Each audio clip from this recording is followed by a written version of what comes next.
Hello, I'm Martin Lewis, Senior Lecturer Emeritus in the Department of History at Stanford University. And this is the introductory lecture to a lecture series on the history and geography of natural psychoactive substances. I first gave this course in the spring of 2024 in Stanford University's Continuing Studies or Adult Education program. I am now re-recording my lectures and posting them on my GeoCurrents website and on a GeoCurrents YouTube channel to make them available to the general public. First point I would like to make is that psychoactive drugs are ubiquitous in human history and across almost all human societies. Here we see the introduction to an article from Brain Research Bulletin. The abstract claims that psychoactive drug use occurs in essentially all human societies.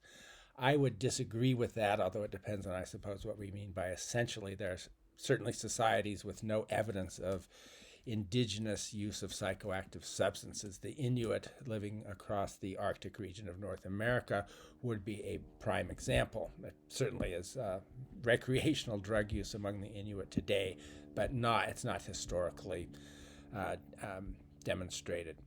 Another question is whether or not psychoactive drug use is a uniquely human attribute. Do animals engage in this sort of behavior? Wikipedia, interestingly, has an article on recreational drug use in animals. I have some problems with the term recreational drug use, as I'll discuss later, but it's an interesting article. Certainly, some animals will eat fermenting fruit and become intoxicated, seemingly on purpose, monkeys and apes particularly. We even have the idea that bees prefer nectar with caffeine or nicotine. I'd like to see more research on that subject, and it's even been suggested that cats sniff catnip for psychoactive effects. Well, perhaps. The most interesting of these studies indicates that dolphins play with pufferfish to get high. Pufferfish are highly toxic animals, and they will release potent defensive chemicals, which do have a psychoactive effect. And there's some evidence that dolphins enjoy this and do it on purpose and somehow are able to control the dose.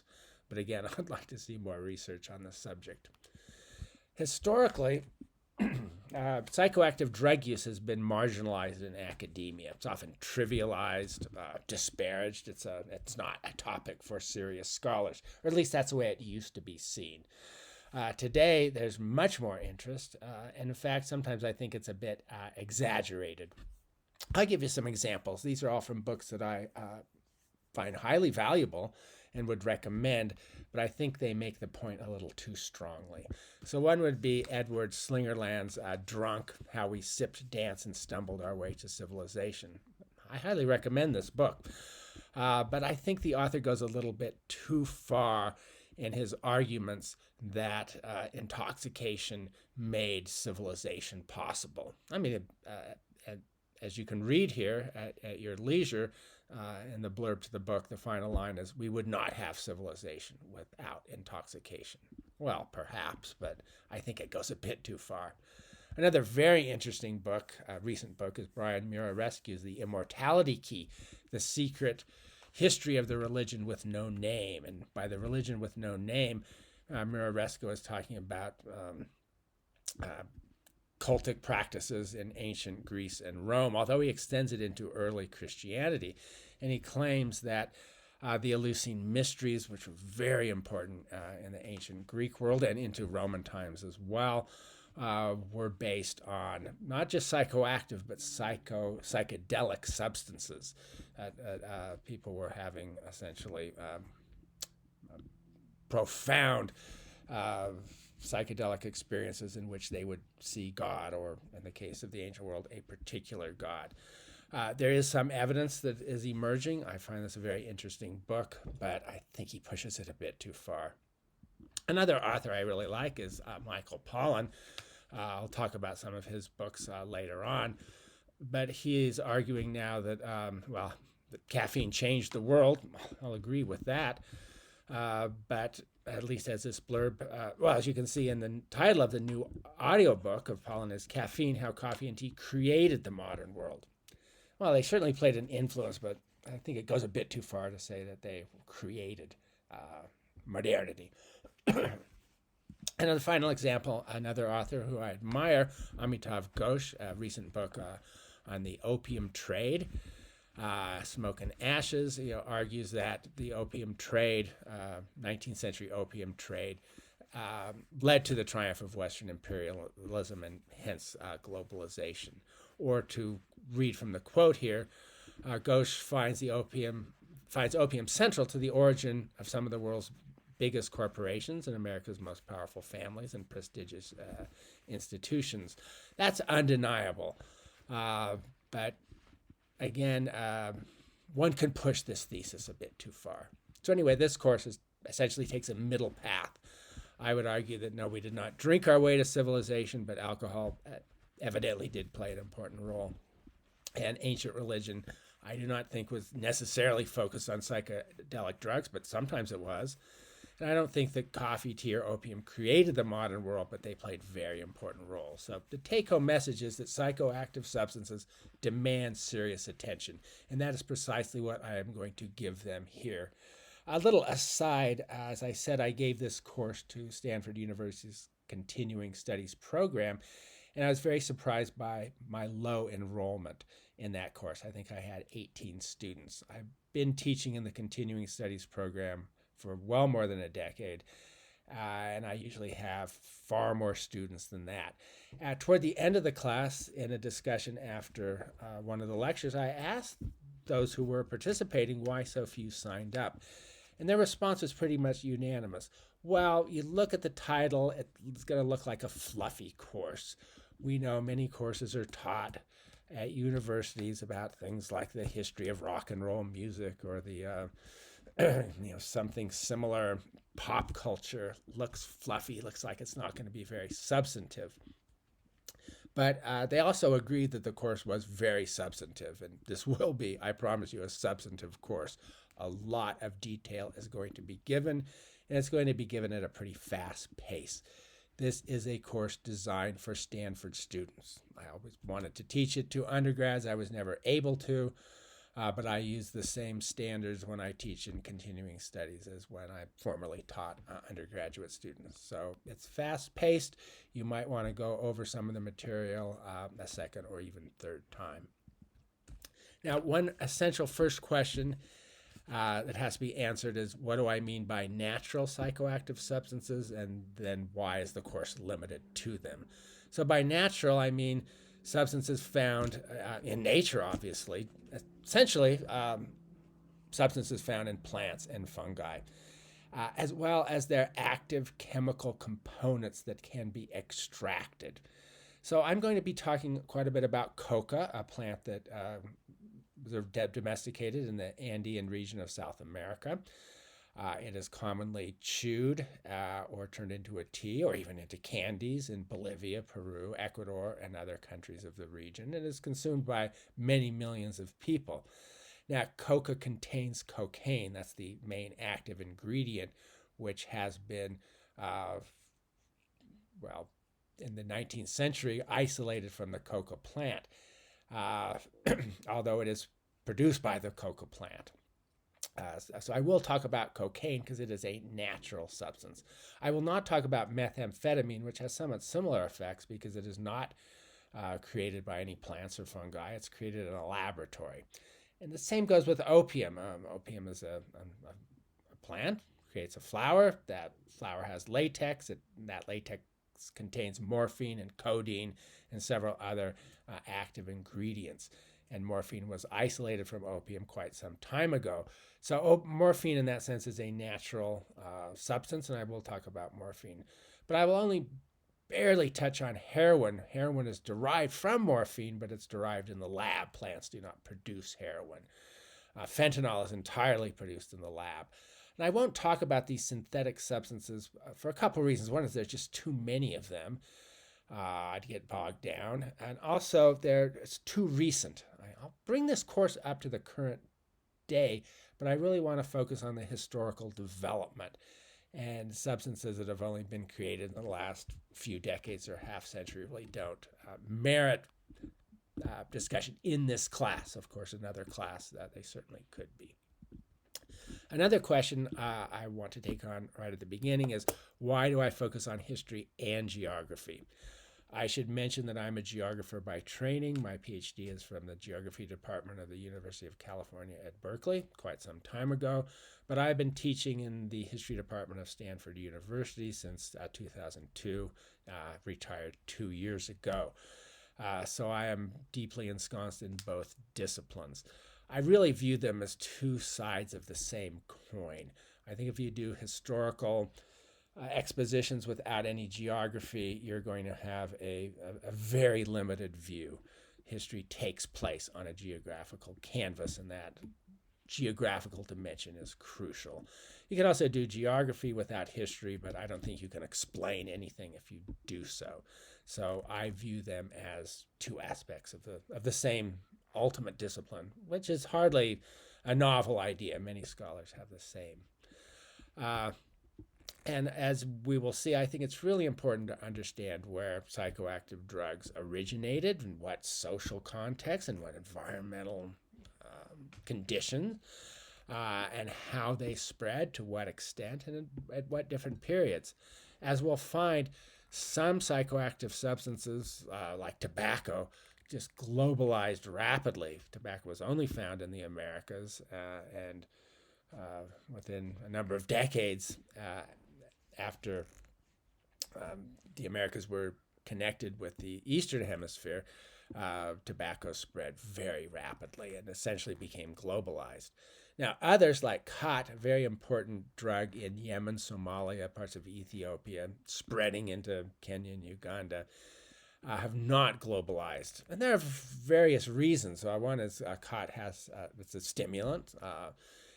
Leaves have to be fresh when they're chewed. They are being jetted around the world to Somalia and many immigrant communities, but it doesn't lend itself nearly as well. And there are also many social reasons why it's easier to globalize a substance that is smoked rather than one that is chewed, like khat.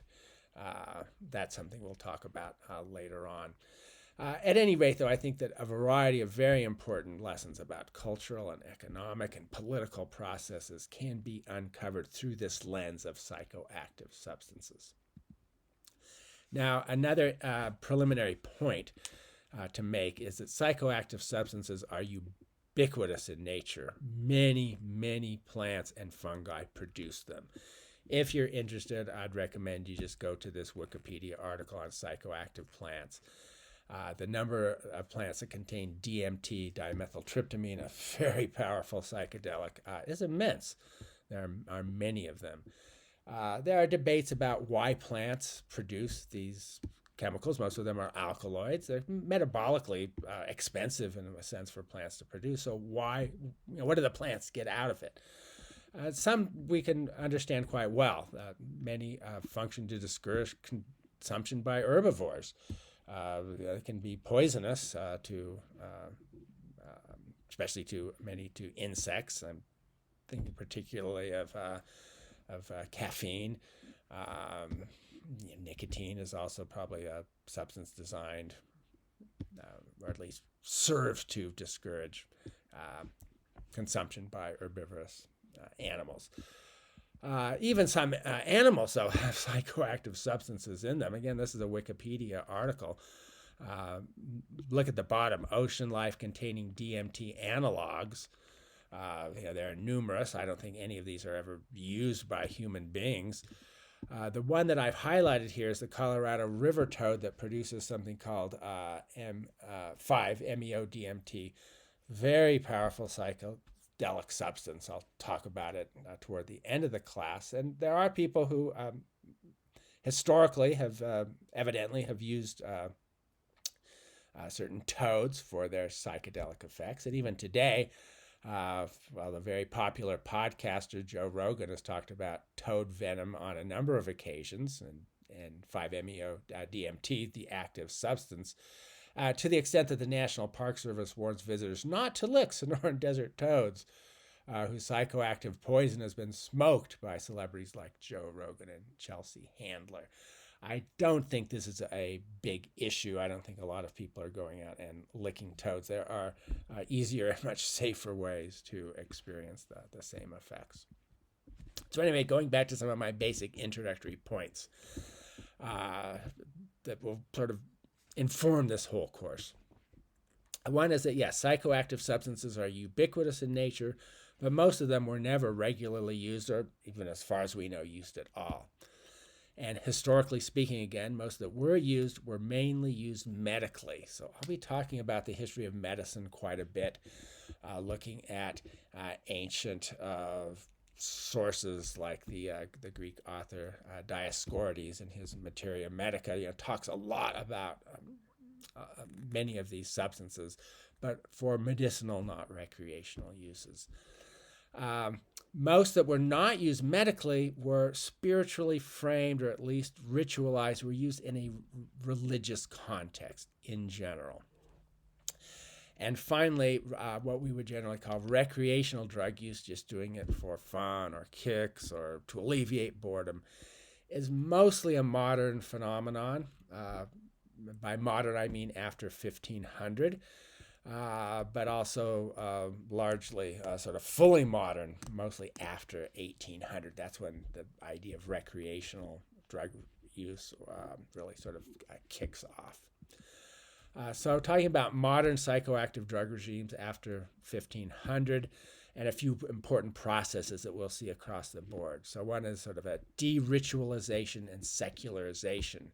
So substances that were often really surrounded by a lot of sort of taboos, not just taboos, but also ritual ways to regulate use. Was something to be taken seriously. It wasn't just to be done when you feel like it. It had to be a sort of a reason. This is true of actually of many indigenous North and South American societies with something like tobacco. So anyway, in the modern regime, we see a sort of a de-ritualization and secularization, taking it out of the religious sphere. And also there's a big reduction in the use of psychedelics, real powerful mind-altering chemicals, and an increase in stimulants, much less overwhelming in their mental effects. We're also going to see there's a real tendency towards globalization for some, and commercialization. They become commodities. This is particularly true of stimulants. Caffeine plants like tea and coffee would be the prime examples here. We'll also talk about the extraction of active components. I mentioned before cocaine and cocoa, or morphine and opium. And I'll talk about concentration of active ingredients, distillation of alcohol to create very potent alcoholic beverages. This is largely a modern phenomenon, not entirely, but largely. Also, we'll talk about new legal regimes of prohibiting and outlawing psychoactive substances. There's not much evidence of this historically. Generally, this was not something that governments were regulating, but it comes in a big way in the modern period. We get prohibitions, we get government monopolies. And then towards the end of the class, I'll also talk about the postmodern, if we will, revival of psychedelic drugs and new interest in their use in psychotherapy and self-discovery, which does certainly come with problems. And I should mention, I'll talk about possible benefits of many of these substances, but I'll always talk about the problems, social, personal, health-wise, associated with them as well. Now, alcohol is a partial exception to some of these generalizations. So it was nearly global distribution far before the modern era begins around 1500. It was highly secularized and commercialized centuries ago in many parts of the world. And there's a much longer history of prohibitions against alcohol than other substances. So it is something of an exception. But I'll also emphasize that there are still ritual, sacred, and medical aspects of alcohol consumption that survive in many parts of the world. Alcohol is the most widely consumed psychoactive substance. It's also one of the most controversial. And the debates continue. When I give my lecture on alcohol. Actually in the second lecture probably on alcohol, I'll talk about possible benefits and and certainly detriments to alcohol consumption.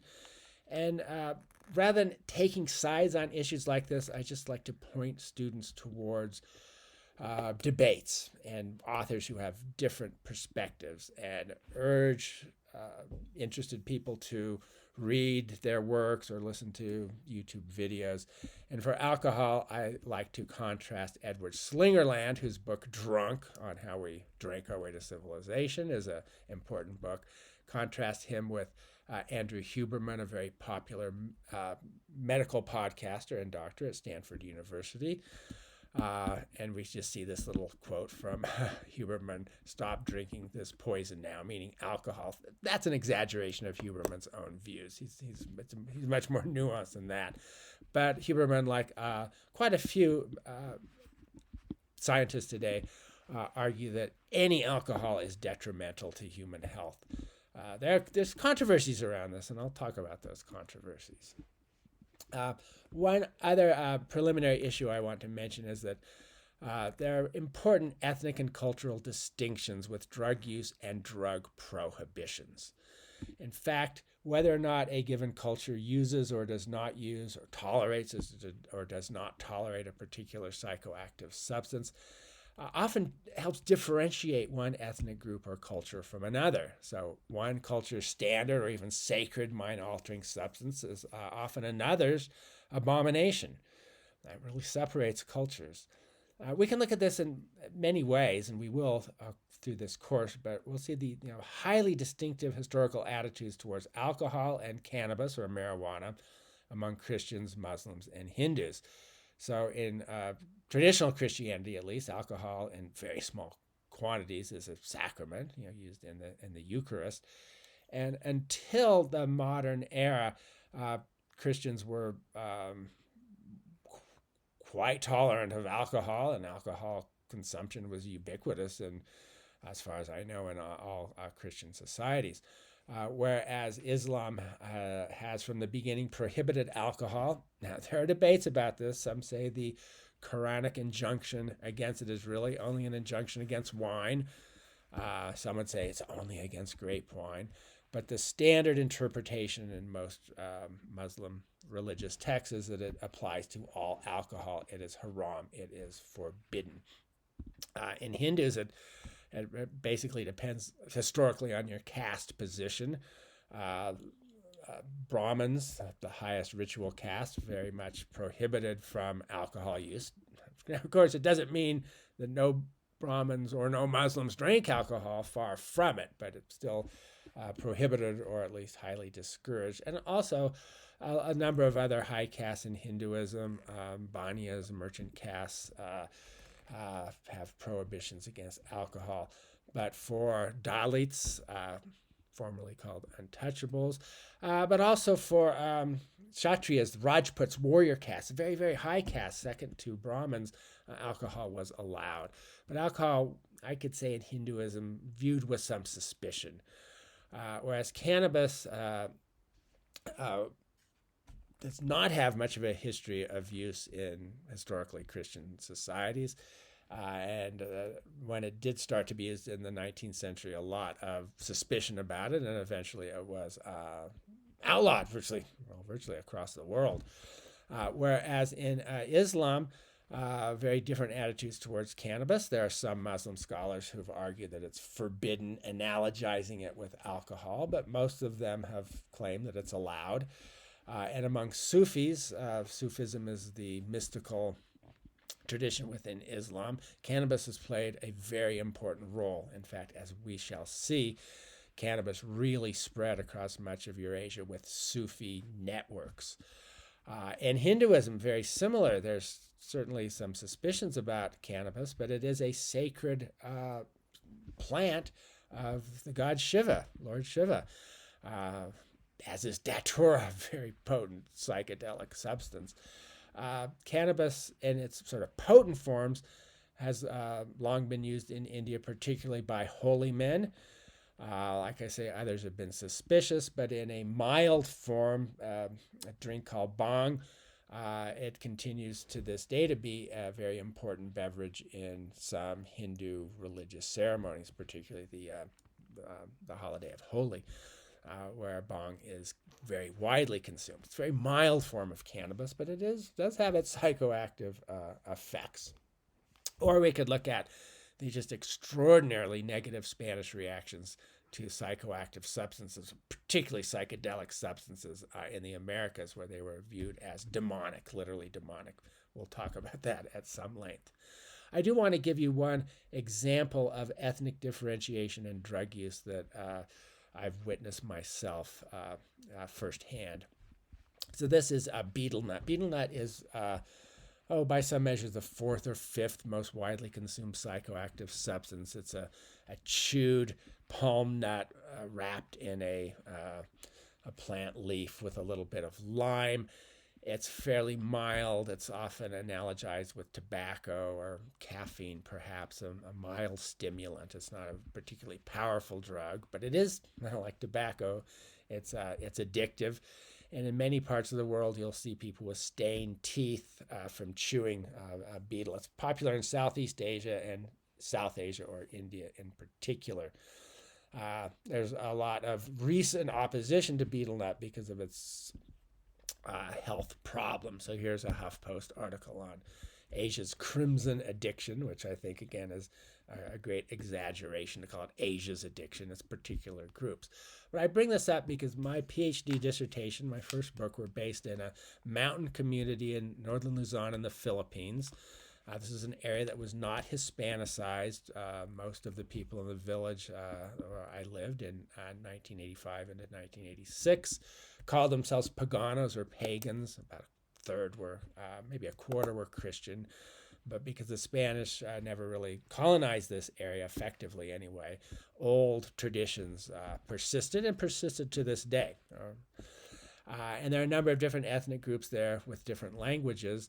I lived right where that red arrow to the left points, the Konkanoi people. They're market gardeners, but sold cabbage, carrots, and potatoes in the national market. Very commercial, but also most of them stayed within this old pagan tradition, worshiping their ancestors more than anything else. Right across the mountain range from the Konkanoi people are the Ifugao people. And actually, I'm going to go back in a slide. You can see a Ifugao, a man in the photo on the bottom left. He's wearing a traditional headdress, which almost nobody would wear today. He's posing for the photograph. I had to correct the slide because it had the wrong area. But anyway, this is an area with a very spectacular rice terraces. It has quite a bit of tourism. It's a UNESCO World Heritage Site. But anyway, the Konkanoi people view betel chewing as just a disgusting habit. Nobody would do it. Go across the mountains to the Ifugao, and it's an essential cultural attribute. There's a lot of historical tension between the Konkanoi people, the Ifugao people, and what the Ifugao do is something that, well, in this case anyway, something that the Konkanoi would not do. So just an example of sort of ethnic differentiation. So in the rest of this introductory lecture, I'm going to talk about the varieties of natural psychoactive substances. They vary greatly in their effect, going from caffeine, very mild, to DMT, which transports you to an alternative reality instantaneously, are more than significant. Putting them together in one category is itself problematic, but it does mean we need a classification scheme. And I'll rely on Wikipedia's classification scheme. As I always tell my students, Wikipedia is the first place you should go when researching a topic, and it should never be the last place you go. It's a good introduction, but take it with a grain of salt. It has its problems like anything else. But it's a good enough place to start. So anyway, they have a classification scheme for psychoactive drugs, natural or synthetic, that I'll use here. So we can see a variety of categories. anxiolytic, meaning anxiety reducing. These are mostly prescription drugs. A lot of people have anxiety, but a lot of natural psychoactive substances can also reduce anxiety. That's usually not what they're mainly used for, but it's a side effect. Empathogen or enactogen, drugs that enhance emotional openness. Now, MDMA, ecstasy, or Molly, a synthetic drug, is the prime example in this category. And I don't really think there are any natural substances that fit here, so I won't talk about it at all. The last three are definitely found in natural substances: stimulants, depressants, and hallucinogens, three categories. So stimulants like caffeine increase the activity of the central nervous system. Depressants like opium decrease it. And then hallucinogens take one into a sort of an alternative reality, if you will. And there are different categories of hallucinogens that I'll talk about in a few minutes. One thing that is really important to note is these categories overlap, and that's true for both natural and artificial. So this Venn diagram, I don't know where it originated. It's found many places in the web. I'll use it. Sometimes I'll add a few others, plants or chemicals to it to make it a little more comprehensive. But you can see, for example, that amphetamines or khat, caffeine are clearly in the stimulant category, and alcohol, opium, clearly in the depressant category. Psilocybin, clearly, actually psilocybin they have in the overlapping hallucinogenic and stimulating. There's some truth to that. But others are simply in the hallucinogenic category. And then there are subcategories within that. Notice that nicotine is primarily a stimulant, but partly a depressant. Note they're putting marijuana or cannabis as a stimulant, as a depressant, as a hallucinogen. It's in those overlapping categories. And there's a lot of controversy about this and a lot of definitional issues. But I do want to mention some complicating factors. One is dose dependency, or what is sometimes called biphasic effects. Whereas a very small amount of a certain substance, it might have stimulating qualities. You take more, you move into the depressant category. You take even more, you might move into the hallucinogenic category. Another is many plants have multiple psychoactive substances within them. Khat in particular has a great many. Even cannabis, marijuana, you have THC, you have CBD, you have a number of cannabinoids. So this is actually very common. And this gives rise to what is sometimes called the entourage effect, where one chemical in a plant might do one thing, another chemical might enhance it or might counteract it to some extent. An important touchstone here is Paracelsus, famous and controversial physician of the early modern period, early 16th century, just emphasized dose.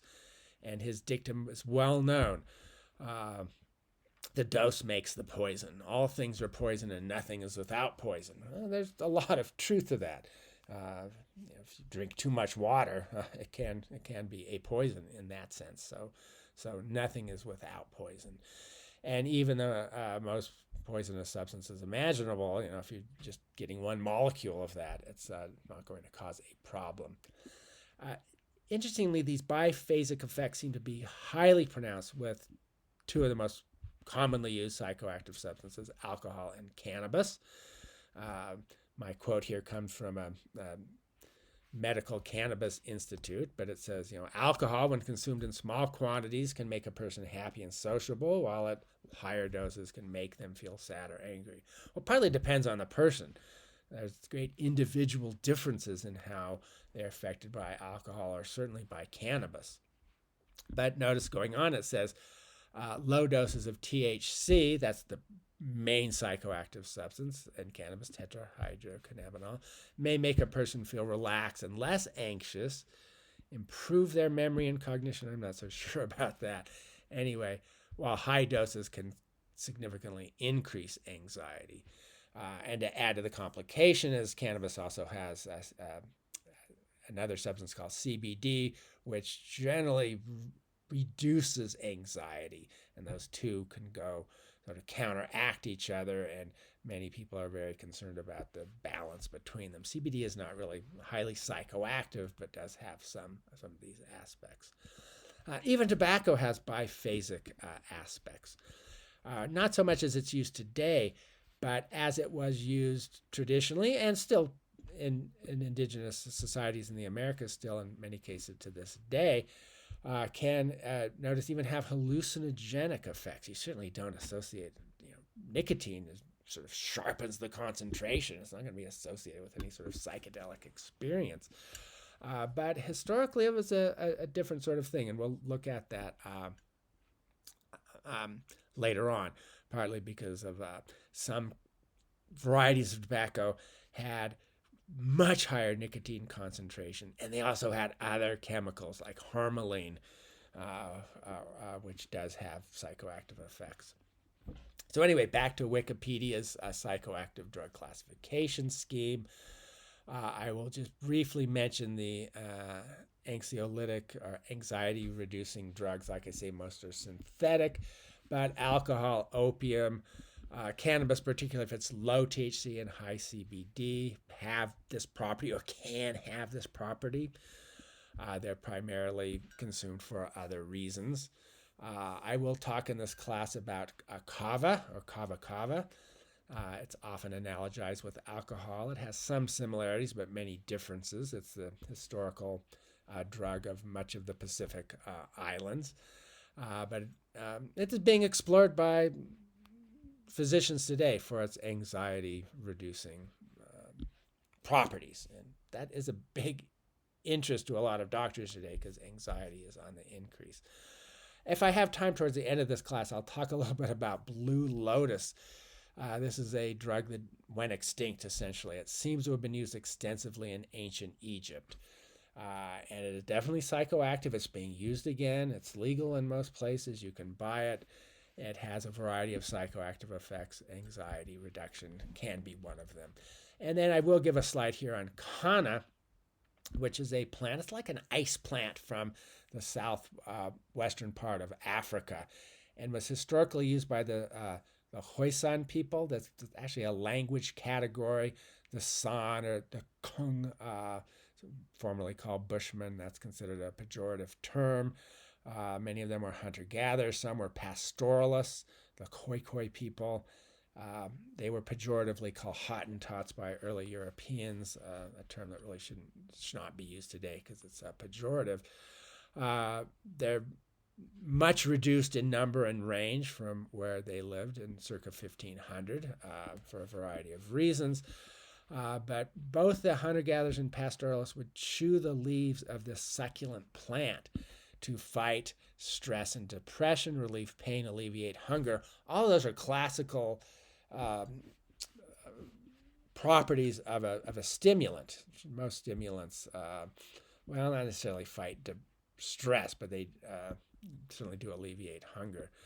I find it interesting, I've found a scientific paper saying that Kana was being studied to alleviate excessive barking in dogs and meowing in cats. I didn't follow it up. It seems sort of interesting. But you can buy this now. It's considered an herbal remedy. It's not particularly strong, but it is interesting that it was used mostly for its anxiety alleviating properties.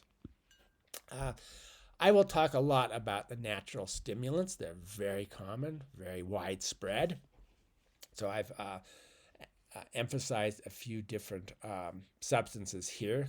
Khat, which is Yemen and Somalia, very important drug in that part of the world. Coca, mostly limited to the Andes Mountains, but its active ingredient, cocaine, is pretty well globalized. Betel or betel nut, tens if not hundreds of millions of people use it daily, particularly in India and Southeast Asia.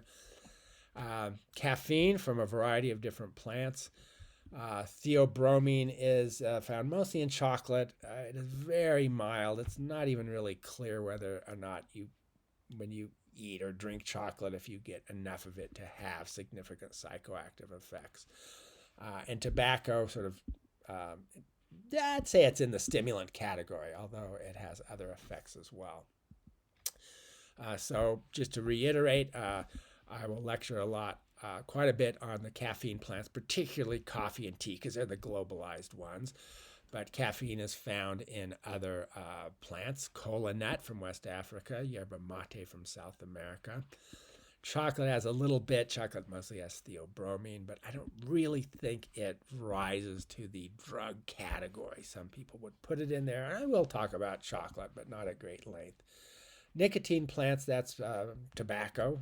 Used to be a couple species. Today it's really essentially one, although some indigenous communities use Tabacum rustica, the really potent one.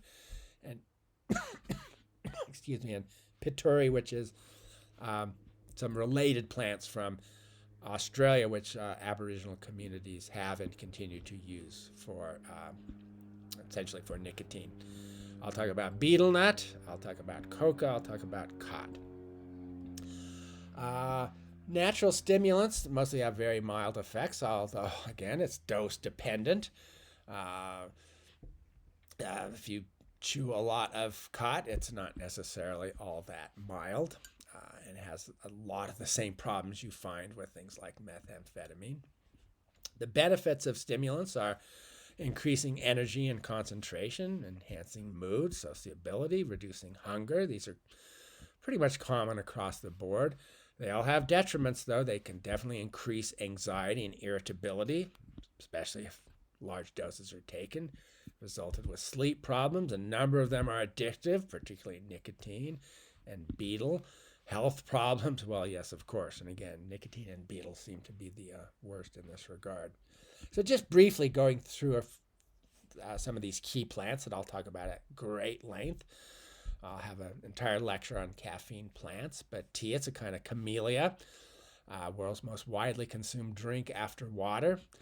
Many forms of tea have very low caffeine content, hardly enough to feel it, but it really varies depending on how the tea is processed, how it's produced, how much you put into whatever it is you're drinking.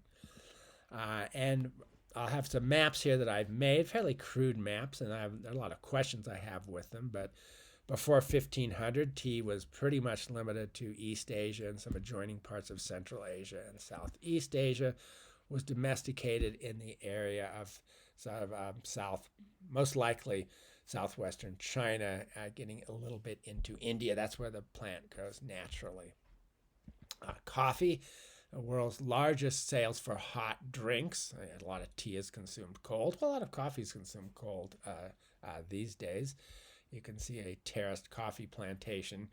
Note that in 1500, coffee was very limited. There's a little pink oval there in the southern highlands of Ethiopia. That's where coffee was domesticated. By 1500, it had only spread into northern Ethiopia, across the Red Sea, into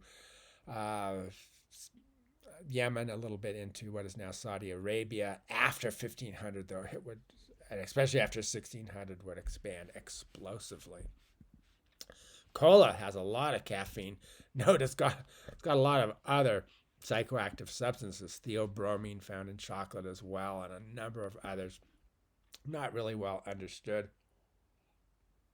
It was used mostly for its caffeine content in some of the original caffeinated soft drinks, hence Coca-Cola, and a variety of cola drinks, although it is generally not used today in those drinks, or at least not in appreciable quantities.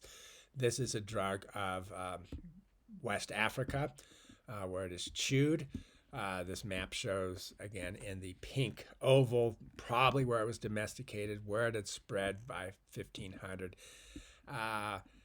It really hasn't spread much beyond that. It has to be chewed fresh. It's a nut that's chewed, very bitter nut, but it's very historically and to this day very important in West African trade networks and sociability, bringing people together. Another important caffeine drink is yerba mate. It's a kind of a holly. Ilex is the holly genus. We have a photo here of Pope Francis offering a guampa, that's the vessel for drinking. Mate is traditionally consumed piping hot out of a gourd or a container that looks like a gourd with a little filtered straw. You can see how it's being consumed here. He's sharing it with a former Argentine president, partly showing how important it is. In 1500, though, it was only used by a few Guarani-speaking people. It wasn't domesticated. It was harvested wild. But it would, after 1500, spread throughout southern South America, southern Brazil, Paraguay, Argentina, Uruguay. Interesting, Uruguay is the largest per capita consumer, but it's a very popular drink there. And it's spreading. You can find it widely in North America, Europe these days. So another stimulant, generally classified as a stimulant, would be tobacco, or Nicotiana tabacum. That's the species of the global tobacco market. There's also Nicotiana rustica, which is almost vanished. That was sometimes called Aztec tobacco or strong tobacco. Far more potent, up to 9 times more nicotine than common tobacco. Also has high levels of psychoactive alkaloids. They're a bit toxic. They're definitely psychoactive. Syrian rue has it. We'll talk about that when we get to psychedelic substances. It's still used by some shaman or traditional medical practitioners, medical and religious practitioners, I should say, in some indigenous communities, but it's almost gone. It seems to have been domesticated in a corner of South America, the modern Bolivia. There's some uncertainty about this. Wild progenitors both in the highlands and adjoining lowlands, but it was almost across the Americas, not in the very far north of North America, but pretty much everywhere. There were societies in what is now the United States, well, particularly in California, that had no agriculture. Well, actually, they did. They grew tobacco, but that was it. Everything else was gathered or hunted. But tobacco extremely important in most indigenous societies. And then you could see these close analogs, Paturi, nicotine-containing plants in Australia, hasn't globalized, hasn't even regionalized really, remains within, as far as I know, within Australian Aboriginal communities. Coca, hence cocaine. I'll talk a lot about that. A whole lecture on it. It's been grown for over 8,000 years. Very early domesticate. Had major spiritual, economic, social, and political roles in many indigenous cultures, and still to this day. And much of the Andes used as a daily mild stimulant. You do get cocaine in your bloodstream because it contains cocaine, but in small doses and coming into effect over a long span of time, which makes it much less euphoric, much less dangerous for addiction. So it's often compared with other mild stimulants. So anyway, a huge distinction between chewed coca or coca tea versus cocaine as far as its mental effects and its dangers. Anyway, coca was domesticated very close to where tobacco was in the eastern Andes. By 1500, it had spread with the Inca Empire. So I'm not clear exactly how far it had spread. And then after cocaine was synthesized, it then spread very rapidly. Betel nuts, like I said before, this is an interesting drug because it's a combination of a nut from the areca palm tree. That's what contains the active ingredients. And the leaf of what's known as piper beetle. That's a close relative of the black pepper. And you wrap it, the nut in the leaf. In India, all sorts of flavors are used. It's gone upscale in many places. It's sort of an explosion of flavors in your mouth. But it does have psychoactive effects, fairly mild. And you can see here, not sure where it originated, perhaps in the Philippines, probably somewhere in Southeast Asia, but it spread through Southeast Asia. You can see these sort of maritime linkages here. So it spread to Taiwan, parts of eastern China, uh, eastern Africa, a little bit in the Arabian Peninsula. I put question marks there. I've seen many maps that show it here. It has been used, but it's not used much at all today in East Africa or the Arabian Peninsula. It's mostly in South Asia, Southeast Asia, Taiwan, definitely there, into the Pacific Islands to some degree. Khat, probably of all these chewed stimulants, it's the most potent. It's actually a big problem in Yemen because it's so widely consumed. It's using up the scarce water resources of the country. We can see terraces entirely covered with it. Most Yemeni men spend the entire afternoon chewing khat. It's seen as a big social problem because so much effort. It's found across the Red Sea. People have to chew these great wads of these leaves. It takes a long time. But it originated, domesticated very close to where coffee was, interestingly enough, in southern Ethiopia. And before 1500, it spread into Yemen, into Somalia. And it has spread beyond this into East Africa and in immigrant communities. It's brought in. It has to be chewed fresh, but it certainly has not globalized. Natural depressants, I will talk at length about alcohol. That will be the first two lectures. I'll have a whole lecture on opium. I'll also talk about kava or kava kava. I'm not going to talk about kratom or kratom. It's interesting. Whoever created this Venn diagram was not quite sure on what category. I'm sorry. The original diagram did not have it. I've placed it in there. Not quite sure where to put it because it has a number of different effects. Well, and I do have a slide on kratom I'll get to in a second. But as far as the other depressants, alcohol, historical use, almost everywhere in the Eastern Hemisphere, through most of the Americas, but not most of what is now the United States or Canada. It was definitely found in the southwestern groups like the so-called Pueblo Indians.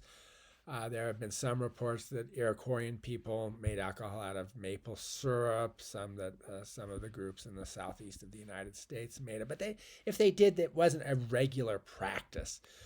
Whereas through Middle America, Mexico further south, through most of South America, it was widespread. Not in Australia, not in the Pacific, not in some of the Arctic region. Also, I want to note that it was deeply embedded, but also often deeply imposed. So I have in green showing areas where there were widespread prohibitions, generally religious. It would be in the Muslim realm, in Hindu societies of India, although it depends on castes. Theravada Buddhism in mainland Southeast Asia didn't really prohibit it, but certainly strongly discouraged it. Another natural depressant that I'll talk about at great length is opium. Opium's interesting. It's grown both for seeds as an ornamental plant and as a drug plant. It's a tricky drug to produce. You have to take the flower pods there and slit them, and a little bit of this latex will ooze out, and then you have to scrape that. Very, very labor intensive. Opium was traditionally a very expensive drug. Beautiful flowers, though. Interestingly, it was domesticated in Europe, probably not for a drug plant, almost certainly not as a drug plant. It was domesticated for the seeds, which are tasty and nutritious. Probably later on, it was discovered that the latex has these powerful properties, mind-altering properties, but spread mostly as a medical substance because opium, the morphine within it and the codeine within it is a very powerful painkiller. So it's very important in the pharmacopoeia, the drugs of many people. I'm not exactly sure how far it spread. Eventually, it starts to be used for what we might call recreational or escapist reasons. mostly in Middle East, in South Asia. It was mostly the elites, though, of the Mughal Empire in India or the Ottoman Empire, focused in what is now Turkey. There was definitely recreational consumption of opium, but it was very expensive. It was mostly limited to wealthier people. Kava or kava, sort of the drug of the Pacific, if you will. It has, it's hard to classify. It's, like I say, often compared with alcohol, but doesn't seem to have a lot of the highly dangerous aspects that alcohol does, which we'll discuss at some length. There are debates about it. There are debates about its health impact.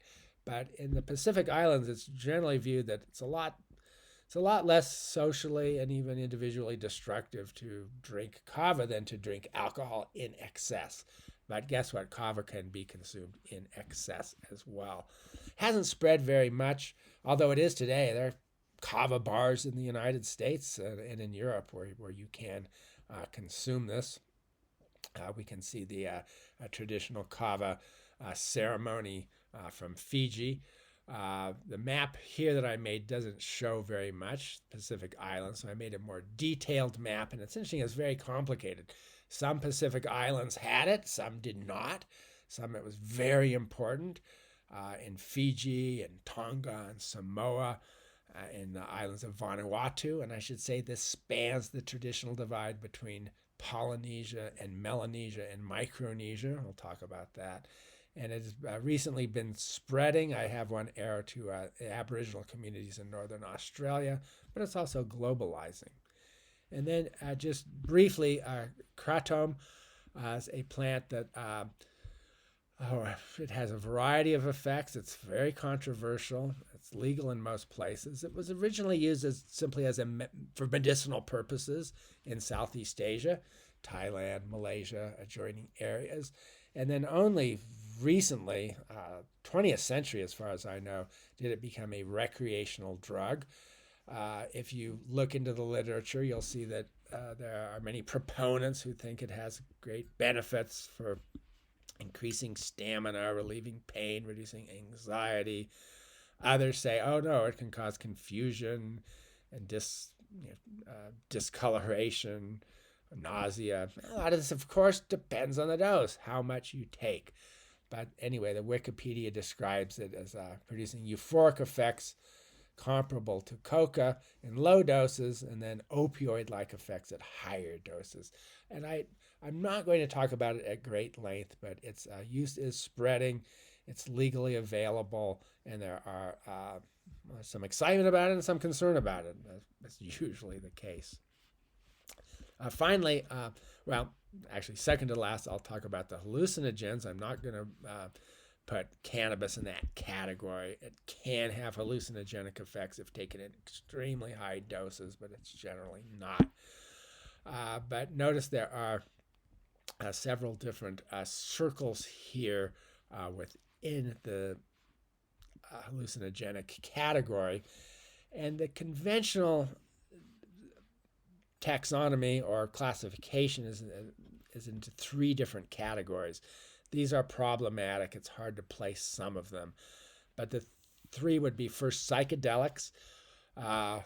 Just to read here, primary effect is to trigger non-ordinary mental states and apparent expansion of consciousness, and including hallucinations. That's what makes it an hallucinogen. But here's the key. With psychedelics, there is a general awareness that the hallucinations are not real. So there's something that's called lucid hallucinations. You see something that's not there, but you know you're hallucinating. And there are many examples. Most of these are from the Americas. Peyote cactus, psilocybin mushroom, ergot, that's a fungus, grows on wheat and especially rye. That was found in Europe and may have been used in ancient Greek ritual practices. We'll talk about that. Or DMT, dimethyltryptamine, probably in its pure form the most potent of these. Many plants have it, although as we'll see, you can't get the effect from most of the plants because you're acids in your stomach will, or not acids actually, enzymes will degrade it almost instantly. So you have to do it in another way. We'll talk about this. I'll go to the bottom here. I'll skip dissociatives first to talk about deliriants, anticholinergics. These are drugs that cause delirium as opposed to lucid hallucinations. In other words, you don't know where you are. You may well think what you're seeing is real. These are extraordinarily dangerous substances. They're all toxic to one degree or another. They're plants that were found across Eurasia into Africa, pretty much global in the Americas. I'll talk about datura, henbane, mandrake, nightshade. These are sometimes called the plants of the so-called witch's brew. Controversial subject, but it was many scholars think they were used by people associated with what would be called witchcraft, and were used probably in ancient times for profound psychoactive reactions, but also profoundly dangerous. Although we'll talk also about how certain societies were able to ritualize them and use them maybe to a beneficial way or not. For example, datura or Jimson weed, widely used by indigenous peoples of California. They had different ways of using it, but it was, in most cases, highly regulated. It wasn't just done for kicks. When you have young people reading about this and saying, oh, I can find Jimson weed and I can take the seeds and I can get high, well, they often end up in the hospital. Fatalities are not uncommon. All sorts of horrific things are often associated with it. And then finally, dissociatives, drugs, they cause hallucinations, but they're mostly noted for producing feelings of detachment from the environment and even the self. Examples, though, they're mostly synthetics, ketamine, PCB. These are the main synthetic dissociatives, and they have a lot of problems associated with them. I'm not going to talk about them. The natural ones, I have question marks after all of them because they have aspects of the dissociative properties, but also aspects of psychedelic or deliriant properties. So Salvia divinorum, the cedar sage, legal in much of the United States. Smoke it, get an intense experience for about 15 minutes. Ibogaine from Africa. Questionable. Fly agaric, or Amanita muscaria, a mushroom. Not sure where to classify it, but I'll definitely talk about it. Anyway, before 1500, hallucinogens were regularly used throughout the Americas, definitely in West Africa. Hard to say how much in the rest of Africa. Hard to say about places like New Guinea. Not much used in Eurasia, North Africa. Historically used more, pretty much had disappeared or at least gone underground. Fly agaric or Amanita muscaria is definitely a hallucinogenic mushroom. Was used and is used to this day in Siberia and in the far north, Samiland or Lapland in northern Scandinavia. We have good evidence for the area that I've encircled in, encompassed in that white line, mostly from the far west or the far east of that area. It mostly disappeared from central Siberia. But it's hard to classify, and I'll talk at length about it later on in the course. What's interesting is the hallucinogenic drug use was, in the year 1500, was most widespread socially, given a primary place, given a very important religious role and ritual role as well, mostly in Mesoamerica. So in other words, southern Mexico into Central America, but also in, we could extend that into the Amazon basin in South America. So let's just take what scholars would call the Mesoamerican or sometimes the Aztec hallucinogenic complex. All of these were found among the Aztecs, but a variety of other indigenous groups in the region. So Three main psychedelics: morning glory seeds, a particular kind of morning glory, still used to this day. They're used recreationally, if you will, and been rediscovered. Psilocybin also pretty much disappeared. I mean, the Spanish did everything they could to outlaw and obliterate all of these substances pretty effectively in most areas, but not entirely. So psilocybin mushrooms pretty much were sort of lost, but they continued to be used by Mazatec shamans and others and were later rediscovered. Somewhat similar with peyote, a cactus. So all of these are classic psychedelics. Mesoamerican people used a number of deliriants, two species of datura. I talked about Jimson weed. This is one of the most potent and dangerous of all psychoactive substances. The seer's sage, or Salvia divinorum, widely used by Mesoamericans. Again, pretty much disappeared, rediscovered, again, among the Mazatecs of the Mexican state of Oaxaca. I put in Aztec tobacco, or Nicotina rustica, not so much for its nicotine, it's very high in nicotine, but mostly for its harmala compounds, which are definitely in the hallucinogenic category. So all of those were used. And there's even another one, and this one has just sort of recently been discovered what it was. It's found in the Aztec codices, these sort of books that the Aztecs had created. And was important, but nobody really knew what it was until very recently, and now it's been identified as a particular plant, and it says it has a unique ability to expand the auditory system, brighten the field of vision, induce lucid dreams, and allow one to travel through memory. I mean, they're getting kind of far-fetched here in this report here of past lives. Parallel, I put a question mark after it. That's not well known, not well understood at all. I'm not going to talk about it at great length. But what I will talk about more is ayahuasca, which is a psychedelic brew of a number of people in the Amazon, and it has multiple plants. This is the main way in which the substance DMT, or dimethyltryptamine, has been used. As I mentioned, dimethyltryptamine is broken down very quickly by what's known as a monoamine oxidase inhibitor. It's broken down by monoamine oxidase. So you eat a plant with a lot of DMT in it, you're not going to have any effect. But if you drink it with a brew made with another plant that has an inhibitor of monoamine oxidase, and these inhibitors are used medically, I should say, but they're found in a number of plants, then you get a long DMT experience, which is profound. There are definitely toxins in this brew, especially in the monoamine oxidase inhibitors. They have a toxic effect. So if people go to visit a shaman, or you can even do it in the United States today and drink ayahuasca, you'll probably get sick to your stomach. You may have diarrhea. But then after that goes away, you will be transported into an alternative realm and can have, many people think, very positive experiences, although negative experiences come as well. And that is something I should emphasize with all hallucinogenic substances, is there are good trips, there are bad trips. Partly it depends on the individual, partly it depends on the environment in which it's taken, set and setting.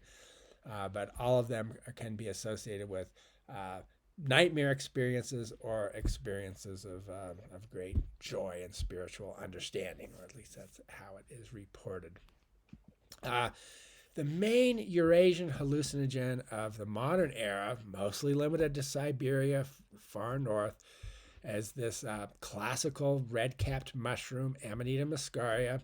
Amanita is a genus of fungus that contains a variety of deadly mushrooms, but Amanita muscaria, it has some toxins, but if it's been, you don't want to eat it raw, but dried or cooked, it's not too toxic, and you can see it has a variety of psychoactive effects, variously described as depressant, sedative, hypnotic, psychedelic, dissociative, deliriant, and then paradoxical effects such as stimulation.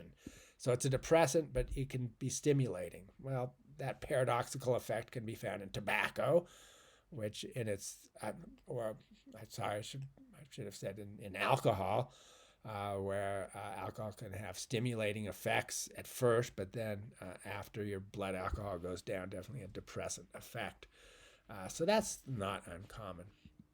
And then finally, marijuana or cannabis. I find it fascinating. It's located right in the center of this diagram. And it is in many ways unique, or it has been described as uniquely variable effects depending on the dose, which is crucial, the cannabinoid profile, how much THC to CBD to CBN to all the other cannabinoids, although THC is really the main psychoactive component.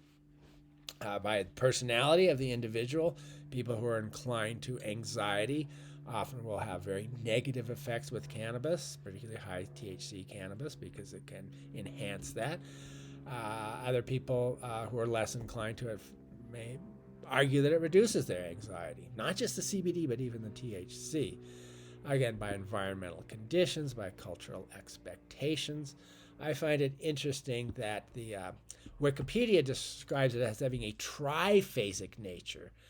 And the article goes on to explain the primary psychoactive effects include a state of relaxation or to some extent euphoria from THC, but secondary effects can be philosophical thinking, introspection, metacognition, thinking about thinking, having insights, if you will.